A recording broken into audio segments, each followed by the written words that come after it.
হায় যুবক, কখনো ভাবো না মনে হয়, ঠিক না? বাব্বা কোত্থেকে ভাবতা তোমাকে যদি আল্লাহ কুস্তর চামড়ার এরকম আবরণ না দিত, যদি না দিত আল্লাহ, তো দুনিয়ার কেউ তার ওড়না পেঁচায়া গলায় ফাঁস নিত না।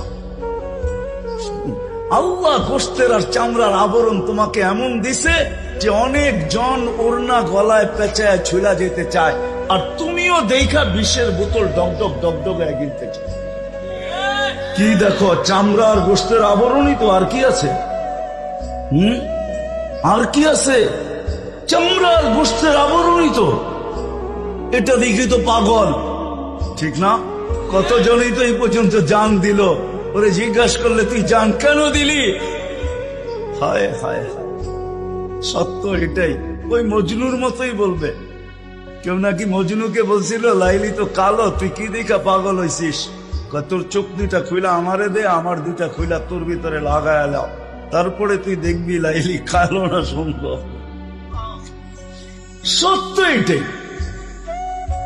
ভাবি না কোনদিন আল্লাহ মাপবে আমল দিয়া।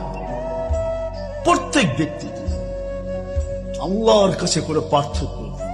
দুনিয়া আলাদের মাপার স্কেল ভিন্ন, ওটা আমি দেখাইতে চাই না। আমার কাছে সব লিস্টই আছে।